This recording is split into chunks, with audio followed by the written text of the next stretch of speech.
The Flower Adornment Sutra. cttbusa.org. Translated in the Tang Dynasty by the Tripitaka Master Shramana Shikshananda of Khotan. Chapter 26, b. The 10 Grounds. Continued, b. Disciples of the Buddha, when the Bodhisattva has come to dwell on this ground of happiness, by means of the power of great vows, he comes to see many Buddhas.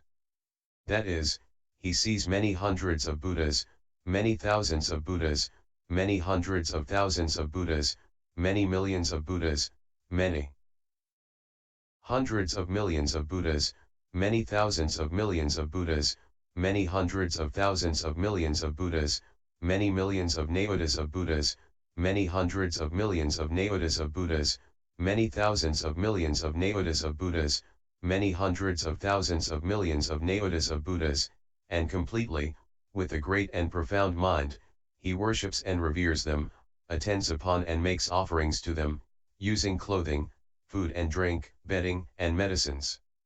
All of the necessities of life completely offering them up. He makes offerings as well to all members of the Sangha, and taking those good roots, he transfers them all to unsurpassed Bodhi. Disciples of the Buddha, this Bodhisattva, because of making offerings to all Buddhas, obtains the dharmas for accomplishing living beings using the former two attractions. He attracts and gathers in living beings, that is, giving and kind words. As to the latter two dharmas of attraction, because he only uses the power of faith and understanding, his practice has not yet well penetrated these. That Bodhisattva, among the 10 paramithas, emphasizes the paramitha of giving. It is not that he fails to cultivate the remaining paramithas, but he only does so according to his strength and proportionately. What this Bodhisattva diligently cultivates the making of offerings to all Buddhas, the teaching and transforming of living beings, and all of the good roots from cultivating the dharmas of purification of the grounds he completely transfers to the ground of all wisdom, becoming progressively more bright and pure, subdued, compliant and accomplished, and capable of acting in accord with his intent. Disciples of the Buddha, for instance, when a goldsmith well skilled at smelting gold repeatedly puts it through the fire, it becomes progressively more bright and pure, supple, pliant and accomplished, and capable of being worked in accord with his intent. The Bodhisattva is also like this. He makes offerings to all Buddhas and teaches and transforms living beings, all of which is cultivation of the dharmas of purification of the grounds. Then he takes all of those good roots and completely transfers them to the ground of all wisdom. Thus, he becomes progressively more bright and pure, subdued, compliant, and accomplished, and capable of acting in accord with his intent. Disciples of Buddha, the Bodhisattva Mahasattva, when dwelling upon this, the first ground, should from where all Buddhas, Bodhisattvas, and good, wise advisors are, search out and request within these grounds the marks and the fruit obtained, with no weariness or satiation, in order to accomplish the dharmas of these grounds. He should also from where all Buddhas, Bodhisattvas, and good, wise advisors are, search out and request within the second ground the marks and the fruit obtained, with no weariness or satiation, in order to accomplish the dharmas of that ground. He should also in that way search out and request within the third, the fourth, the fifth, the sixth, the seventh, the eighth, the ninth, and the 10th grounds, the marks and the fruit obtained, with no weariness or satiation, in order to accomplish the dharmas of those grounds. This Bodhisattva is good at knowing remedies for all obstructions to the grounds, good at knowing the accomplishment and destruction of the grounds, good at knowing the marks and fruits of the grounds, good at knowing the attainment and cultivation of the grounds, good at knowing the purification of the dharmas of the ground, good at knowing the practices in turn for each ground, good at knowing what holds and does not hold for each ground, good at knowing the most supreme wisdom for each ground, good at knowing the irreversibilities of each ground, good at knowing how to purify and regulate all the Bodhisattva's grounds, up to and including in turn entering the ground of the thus come one.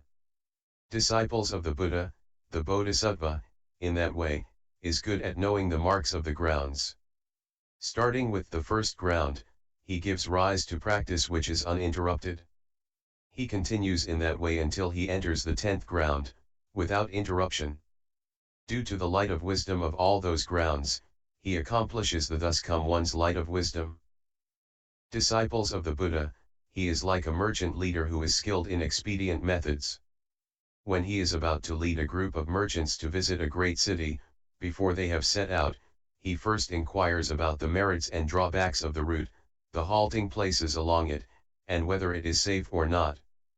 Afterwards, equipped with provisions for the road, he does what needs to be done. Disciples of the Buddha, that great merchant leader, although he has not yet taken a step, is able to know all matters concerning safety on the road. He skillfully uses wisdom to plan, estimate, and consider, and prepares what is required so that they will not run short. He then leads the group of merchants until they safely reach that great city. He and the group of people completely avoid all disasters. Disciples of the Buddha, the Bodhisattva, that merchant leader, is also that way. While dwelling on the first ground, he is good at knowing remedies for obstructions to all grounds, up to and including being good at knowing how to purify all the Bodhisattva grounds, and in turn enter the ground of the thus come one. Afterwards, equipped with the provisions of blessings and wisdom, he leads all living beings through the wilderness of birth and death with its places of danger until they sagely arrive at the city of Sarvajana. He and all the living beings do not experience disasters. Therefore, the Bodhisattva should never be lax, and should cultivate the most supreme, pure karma of all grounds, up to and including tending towards and entering the ground of the thus come one's wisdom. Disciples of the Buddha, this is called a summary discussion of the Bodhisattva Mahasattva's entry to the door of the first Bodhisattva ground. If discussed at length, there are limitless and boundless hundreds of thousands of asamkhya's of particulars. Disciples of the Buddha, the Bodhisattva who dwells upon this, the first ground, for the most part acts as king of Jambudvipa. He is powerful, honored, and sovereign, and constantly protects the proper Dharma. He is able to use great giving to gather in living beings. He is skilled at ridding living beings of the defilement of stinginess. He constantly practices great giving without exhaustion or end. Giving, pleasing words, beneficial practices, and identity in actions, all such karma that is created is not separate from mindfulness of the Buddha, not separate from mindfulness of the Dharma, not separate from mindfulness of the Sangha, not separate from mindfulness of the Bodhisattva, not separate from mindfulness of the Bodhisattvas of identical practice, not separate from mindfulness of the Bodhisattva practices, not separate from mindfulness of the Paramithas, not separate from mindfulness of all grounds, not separate from mindfulness of the powers, not separate from mindfulness of the fearlessnesses, not separate from mindfulness of the uncommon Buddhadharmas, up to and including not separate from mindfulness of endowment with the wisdom of all modes. He further makes the following reflection: I should, among all living beings, be a leader, be supreme, be especially supreme, be wonderful, be subtle, and wonderful, be superior, be unsurpassed, be a guide, be a general, be a chief, up to and including being one with the wisdom of all wisdoms upon whom one may rely.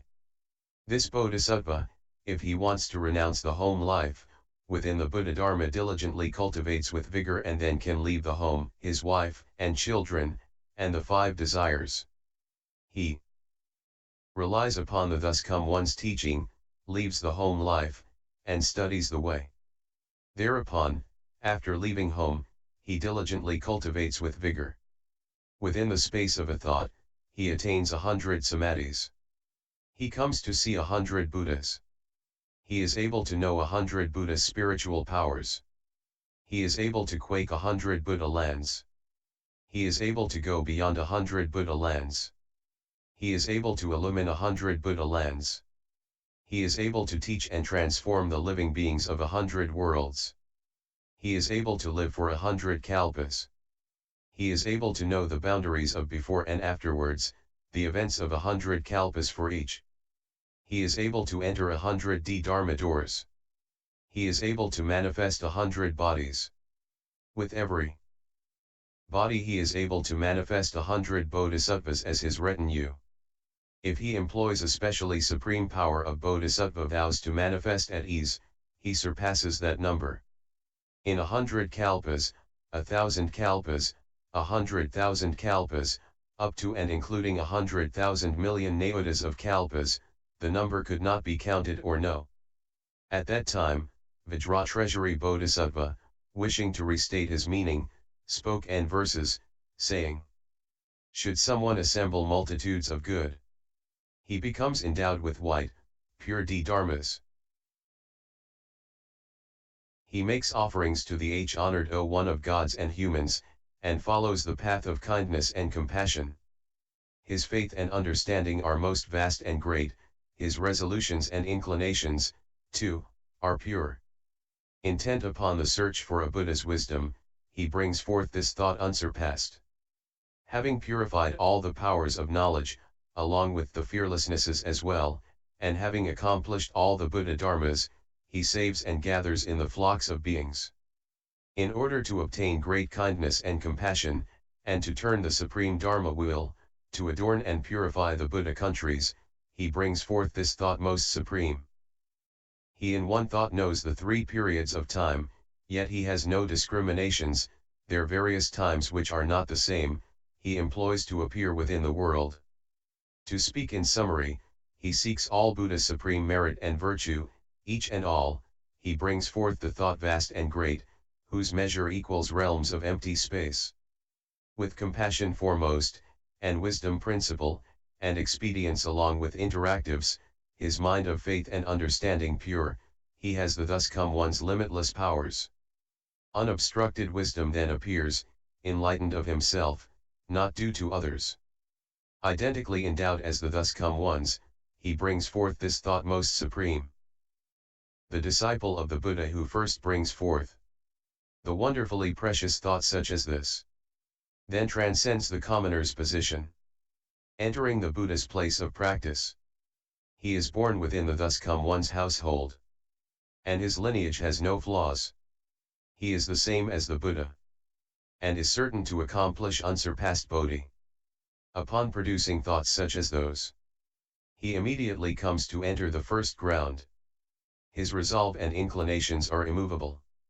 Being like the great kind of mountains, he has much happiness, much liking, and much pure faith, as well.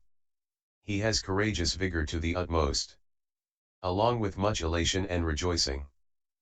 He is quite free from contention, from troubling and harming, and from hatred. He knows shame, respect, and rectitude, and well protects and guards his faculties. He seeks all the multitudes of wisdom, of the one incomparable in the world. This place is one I should achieve. Mindful, giving rise to happiness. Upon initially entering the first ground, he immediately transcends the 5-fold fears. Not staying alive, dying, bad reputation, evil destinies and the assembly's awesome virtue. He attaches neither to self, nor to what pertains to a self. All of these disciples of the Buddha, leave all fearfulness far behind. Always practicing great kindness and pity, he constantly has faith as well as reverence. He is replete with merit and virtue of repentance, night and day increasing wholesome dharmas. He delights in dharma's true and actual benefits, and does not love the reception of desires. He reflects upon the dharmas he has heard, far free from the practice of grasping. He has no greed for benefits or offerings, and he only delights in Buddha's Bodhi. With one mind he seeks the Buddha's wisdom, concentration undivided with no other thought. He cultivates all of the paramithas, far separates from flattery and deceit, as is spoken, so, too, does he practice, and is secured in true and actual speech.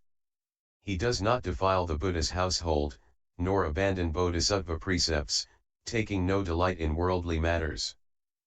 Constantly he benefits the world. He cultivates the good without fatigue, his quest intensifying for the way supreme. Such, then, is his liking for the Dharma. That merit and virtue interact with meanings. He constantly gives rise to a great vow mind, vowing that all Buddhas he will see, protect and hold all Buddha's dharmas, and gather in the great immortal's way. Always bringing forth such vows as these, he cultivates the practices supreme, matures and ripens all the flocks of beings, adorns and purifies all Buddha's lands, all of the Buddha's kshetra lands. Disciples of the Buddha fully fill, impartial, of one single, even mind. Nothing that they do is done in vain. They, on the tip of every single hair, at one time, accomplish right enlightenment. Vows like those of theirs, which are so great, are limitless, and they have no bounds. Empty space, along with living beings. The Dharma realm, together with nirvana. Appearances of Buddhas in the world. Buddha's wisdom and his states of mind. What the wisdom of thus come ones enters. And the exhaustion of the turnings 3. If all of those should have an end, then all of my vows would have an end. But, as all of those can have no end, so, too, are my vows just that way. Having thus made vows as great as those, their minds become compliant and subdued. They can believe the Buddha's merit and virtue, and contemplate regarding living beings, knowing they arise from causes and conditions. They then give rise to kindly mindfulness. Such suffering, living beings such as these, I now should liberate and save. For the sake of those living beings, I should cultivate the various kinds of giving. Positions as a king, all gems and jewels, up to elephants, horses, and conveyances. Head, eyes, hands, as well as feet. Up to even body, blood, and flesh. Each and everything I can renounce. Their minds have no worries or regrets. Seeking all the various sutra books, their minds are never weary or fatigued. Well can they understand their drift and meaning, adapting them to practices of worlds. Repentance and reform their own adornment, their cultivation is progressively more solid. They make offerings to Buddhas limitless. Revere, do reverence, honor, and respect them. In that way always do they practice. Day and night, not lazy or fatigued. Good roots brighten and become more pure. Like gold which has been smelted in the fire. The Bodhisattva dwelling in this place purely cultivates all of the 10 grounds. In what he does there is no obstruction. His endowments cannot be cut off. Just as when a great business leader, to benefit the hosts of business people, asks and knows routes, dangers and their ease, then arrives in safety at the town. The Bodhisattva who dwells on the first ground, you should know just also in that way, with courageous vigor unobstructed, reaches and arrives at the 10th ground. While he dwells on this, the initial ground, he acts as king of merit and great virtue. He uses Dharma to transform all beings. Compassion-hearted, with no trace of harming. Ruling and directing Jambuvapa. In transforming customs, none does he not reach, making all established in great giving, accomplished by the wisdom of a Buddha. In his wish to seek the way supreme, renouncing then his own royal position, he can, within the midst of the Buddhas, teaching, courageous and with diligence, cultivate. He then attains to 100 samadhis, and he comes to see all 100 Buddhas, he makes 100 worlds tremble and quake. His illuminations reaches also thus. He transforms and saves 100 beings. To enter in 100 Dharma doors. He can know 100 kalpas matters. And appear within 100 bodies. There then appear 100 bodhisattvas, acting as a retinue for him. If he uses comfort from his power of vows, their number, limitless, surpasses these.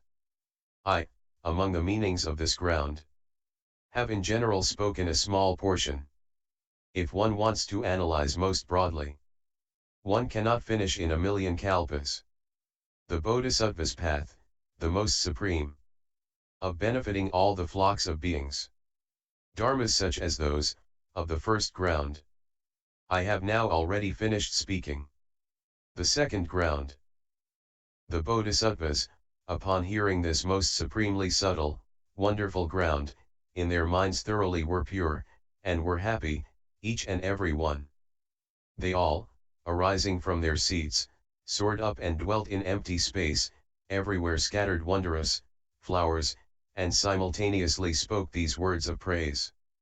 Good, indeed, O treasury of Vajra, greatly wise and who has no fear, well have you spoken of this ground's dharmas practiced by the Bodhisattvas. Moon of liberation Bodhisattva, knowing the assembly's minds were pure, and that they wished to hear the second ground, all the characteristics of its conducts, right then requested Vajra treasury, greatly wise one, we wish that you would speak, disciples of the Buddha all would like to hear, about the dwelling on the second ground. At that time, Vajra treasury Bodhisattva addressed Moon of liberation Bodhisattva, saying disciples of the Buddha, the Bodhisattva Mahasattva who has already cultivated the first ground and who wishes to enter the second ground should give rise to 10 kinds of profound minds. What are they? They are, a proper and upright mind, a compliant and yielding mind, a mind able to endure, a tamed and subdued mind, a still and quiet mind, a completely good mind, an unmixed and unscattered mind, a mind with no hankering or yearning, a vast mind, a great mind. The Bodhisattva, using those 10 minds, attains entry to the second ground of leaving filth. Disciples of the Buddha, when the Bodhisattva dwells upon the ground of leaving filth, his nature of itself leaves all killing far behind. He does not collect knives or staves. He does not cherish resentment or hatred. He has shame and he has remorse. He is endowed with humaneness and reciprocity. Towards all living beings who have a life, he always brings forth thoughts of benefit and kindly mindfulness. This Bodhisattva would not with evil mind even trouble living beings, how much the less give rise to heavy intent and actually kill or harm any whom he realizes are living beings. His nature does not steal. The Bodhisattva is always content with his own possessions. He is always kind and forgiving towards others and does not wish to encroach upon them. If an item belongs to someone else, he gives rise to the thought that it is someone else's item and would never consider stealing it, down to a blade of grass or a leaf. If not given, he does not take it, how much the less any other of the necessities of life. His nature does not engage in sexual misconduct. The Bodhisattva is content with his own wife and does not seek the wives of others. Towards the wives and concubines of others, the women protected by others, by relatives or those betrothed, and those protected by the law, he does not even give rise to a thought of greedy defilement, much the less follow it into action, and much the less give himself over to what is not the way. His nature does not lie. The Bodhisattva always utters true speech, actual speech, and timely speech, to the point that even in a dream, he would not consent to utter covering, hiding speech. He would never think of wanting to do so, much the less deliberately commit violations. His nature does not engage in double-tongued speech. The Bodhisattva, towards all living beings, has no thought of dividing them against each other. He has no thought of troubling or harming. He does not report the speech of one person, to break him off from a second person, to that second person, nor does he report the speech of the second person, to break him off from the first person, to the first person. If people have not already broken with each other, he does not increase the break. He does not enjoy dividing people against each other, nor is he happy when people are divided against each other. He does not utter speech that would divide people against each other, nor does he report speech that would divide people against each other regardless of whether it is true or false.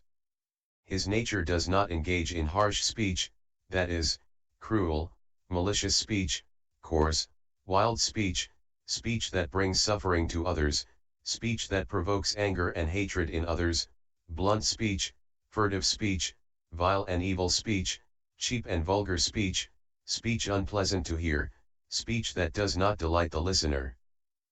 Angry, hateful speech, speech that burns the heart like fire, speech bound up in resentment, heated irritating speech, disagreeable speech, displeasing speech, speech that can destroy oneself and others, all such types of speech as those he completely abandons.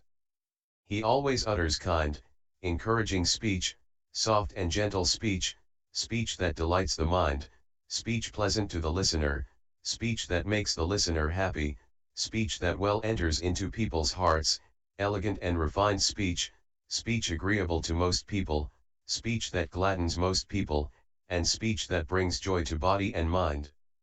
His nature does not engage in loose speech. The Bodhisattva always delights in thoughtful, examined speech, in appropriate speech, in true speech, meaningful speech, lawful speech, speech that accords with way principle, skillfully taming and regulating speech, speech reckoned and measured according to the time and which is decisive. This Bodhisattva, even when making jokes, always weighs his words, so how much less would he deliberately pour out scattered and abandoned talk. His nature does not engage in greed. The Bodhisattva, concerning others' wealth and property, as well as things owned and used by others, does not give rise to greed. He does not wish for them or seek them. His nature is free from anger and hatred. The Bodhisattva, towards all living beings, constantly brings forth a mind of kindness, a benefiting mind. A mind of pity and sympathy, a happy mind, a compatible mind, a mind of accepting and gathering them in. He once and for all abandons anger, hatred, resentment, malevolence, rage, and irritation. He is always considerate and cooperative in his conduct, humane, kind, and helpful. He is, further, free from deviant views. The Bodhisattva dwells in the proper paths. He does not practice astrology or divination. He does not grasp at evil precepts. His mind's views are proper and upright. He does not deceive, he does not flatter. Towards the Buddha, the Dharma, and the Sangha he brings forth decisive faith. Disciples of the Buddha, the Bodhisattva Mahasattva, in this way protects and maintains the 10 wholesome karmic paths constantly without interruption. He further makes the following reflection. All living beings who fall into the evil destinies, without exception, do so because of the 10 unwholesome karmic acts. Therefore, I should, myself, practice proper conduct. Why is that? If I, myself, am not able to cultivate proper conduct, it would be impossible to make others cultivate it. Disciples of the Buddha, this Bodhisattva, Mahasattva, further makes the following reflection. The 10 unwholesome karmic paths are causes for undergoing rebirth in the hells, as an animal, or as a hungry ghost. The 10 wholesome karmic paths are causes for receiving birth as a person or as a god, up to the station of the summit of existence. Furthermore, when the supreme grade of these 10 wholesome karmic paths is cultivated by means of wisdom, and when one's mind is low and inferior, and when one fears the 3 realms, and because one is deficient in great compassion, and when one's understanding comes from hearing the sounds of others, one accomplishes the vehicle of a sound hearer. Furthermore, when the supreme grade of these 10 wholesome karmic paths is cultivated to purity, and when one has not been taught by others but becomes enlightened on one's own, when one is not fully endowed with great compassion or expedient means, when one is enlightened through understanding of profound dharmas of causes and conditions, one accomplishes the vehicle of those solitarily enlightened. Furthermore, when the supreme grade of these 10 wholesome karmic paths is cultivated to purity, and when one's mind is vast and limitless, when one is endowed with compassion and sympathy, when one uses expedient means to gather in beings, when one brings forth great vows, when one does not abandon living beings, when one seeks the great wisdom of all Buddhas, when one purifies and regulates all the Bodhisattva grounds, when one purely cultivates all the paramithas, one accomplishes the vast great conduct of a Bodhisattva. Furthermore, as to the most supreme grade of these 10 wholesome karmic paths, when one has purified all modes, up to and including certifying to the 10 powers and the 4 fearlessnesses, then one accomplishes all Buddhadharmas. Therefore, I now equally cultivate the 10 wholesome paths, and I should bring them all to perfect purity. The Bodhisattva should study such expedient means as those.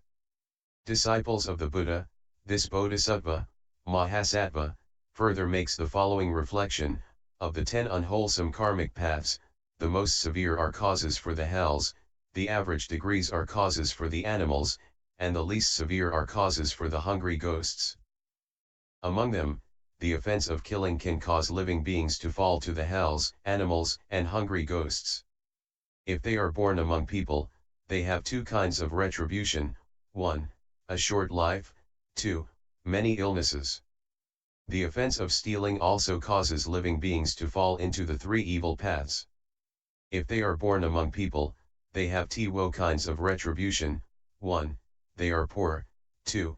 Their wealth is held in common, and they do not have free use of it.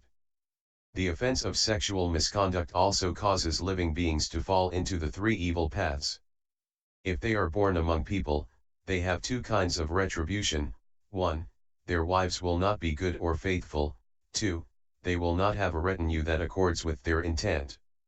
The offense of lying also causes living beings to fall into the 3 evil paths. If they are born among people, they have 2 kinds of retribution: 1. They will be slandered a lot, 2. They will be deceived by others. The offense of double tongue also causes living beings to fall into the 3 evil paths. If they are born among people, they have 2 kinds of retribution: 1. Their retinue will be separated, 2. Their caste will be base. The offense of harsh speech also causes living beings to fall into the 3 evil paths. If they are born among people, they have 2 kinds of retribution: 1. They will always hear disagreeable sounds, 2. They will be involved in many lawsuits.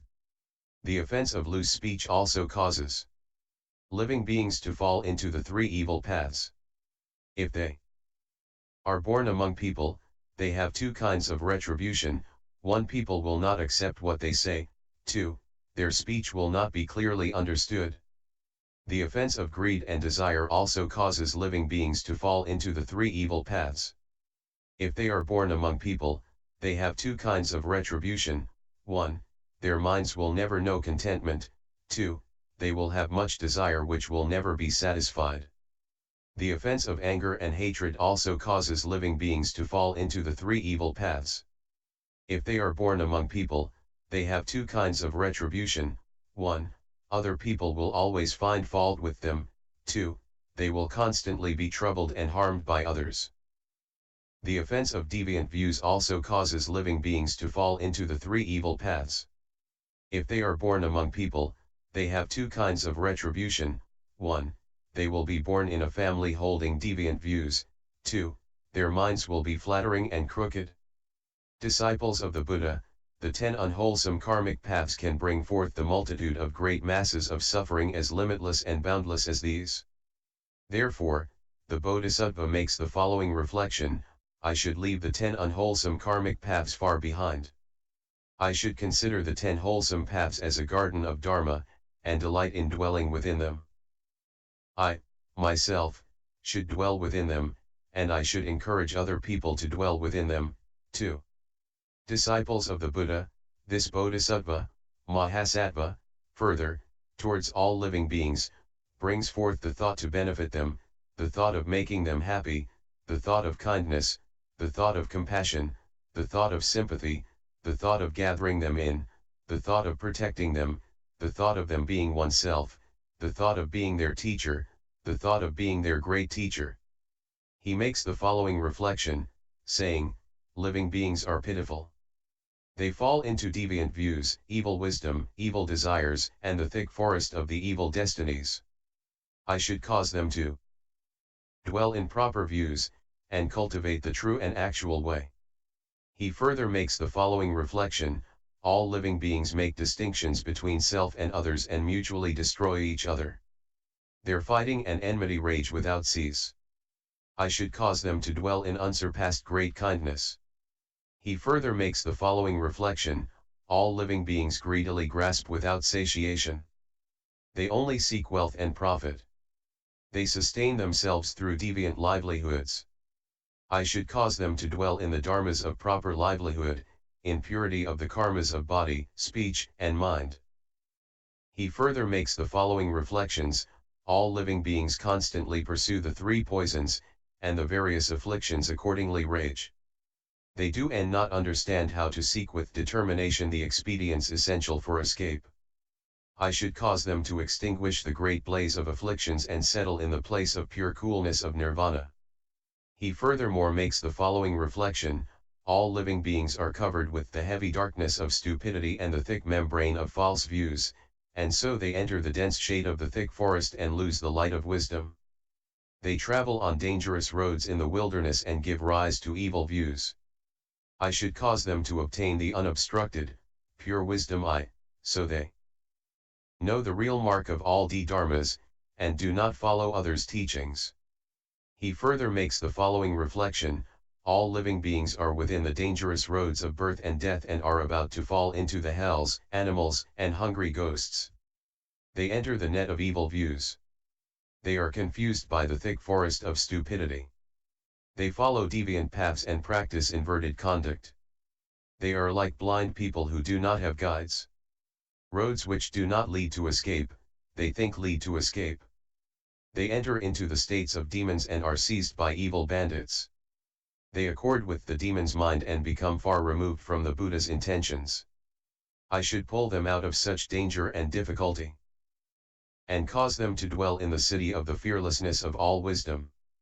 He further makes the following reflection: all living beings are swallowed up in the great torrent's waves. They enter the flow of desire, the flow of existence, the flow of ignorance, and the flow of views. They revolve in the whirlpool of birth and death. They toss and turn in the river of love. They are carried away by the galloping flood, and have no leisure to contemplate. They follow after awakenings to desire, awakenings to hatred, awakenings to harming, and do not give them up. In the midst of that they are seized by the rakshasas of the view of a body. They are on the point of eternal entry to the dense forest of love and desire. They bring forth deep defiled attachment towards what they greedily love. They dwell in the fertile plain of pride. They settle in the town of the 6 places. They have no one good to save them. They have no one to rescue them. I should bring forth the thought of great compassion towards them, and use all my good roots to rescue and save them, so they have no calamities or disasters, leave defilement, are at peace, and dwell on the jeweled island of all wisdom. He also makes the following reflection: all living beings live in the prison of the world. They have many sufferings and troubles. They constantly cherish love and hate. For themselves they become worried and afraid. They are bound by the heavy fetters of greed and desire. They are blocked and obstructed by the thick forest of ignorance. Form within the 3 realms, not one can by himself escape. I should cause them to leave behind the 3 existences forever, and dwell within the non-obstruction of great nirvana. He further makes the following reflection: all living beings are attached to a self. They are in the cave dwelling of all the skandhas, and do not seek to escape. They rely upon the empty mass of the 6 places. They give rise to the 4 kinds of upside-down conduct. They are invaded by the poisonous snakes of the 4 elements. They are harmed and killed by the vengeful thieves of the 5 skandhas. They undergo limitless suffering. I should cause them to dwell in the most supreme place of non-attachment, that is, in unsurpassed nirvana where all obstructions are destroyed. He further makes the following reflection: all living beings have minds that are base and narrow. They do not walk the most supreme path of all knowledge. Although they may wish to escape, they merely like the vehicle of sound hearers and pratyekabuddhas. I should cause them to dwell in vast, great Buddhadharma's vast, great wisdom. Disciples of the Buddha, the Bodhisattva in that way protects and maintains the precepts, and is well able to increase his thought of kindness and compassion. Disciples of the Buddha, the Bodhisattva who dwells on this, the ground of leaving filth. Because of the power of his vows, comes to see many Buddhas. That is, he sees many hundreds of Buddhas, many thousands of Buddhas, many hundreds of thousands of Buddhas, many millions of Buddhas, many hundreds of millions of Buddhas, many thousands of millions of Buddhas, many hundreds of thousands of millions of Buddhas, and so forth up to and including seeing many hundreds of thousands of millions of naodas of Buddhas. In the presence of all Buddhas he, with a vast, great mind, a deep mind, a reverent and respectful mind, serves and makes offerings to them by respectfully giving them clothing, food and drink, bedding and medicines, and all the necessities of life. He also makes offerings to all the assembled Sangha, and he transfers those good roots to Anuttara Samyaksambhati. In the presence of all Buddhas, with a reverent mind, he further receives and practices the dharmas of the 10 wholesome paths. He follows what he has received even up to Bodhi, and never forgets or loses it. Because this Bodhisattva, throughout limitless hundreds of thousands of millions of naodas of kalpas leaves far behind the filth of stinginess, jealousy, and breaking precepts, he purifies giving and holding precepts to perfection. He is like true gold, which, when in metallic compounds can be smelted in accordance with a method until it is free of all impurities and becomes bright and pure.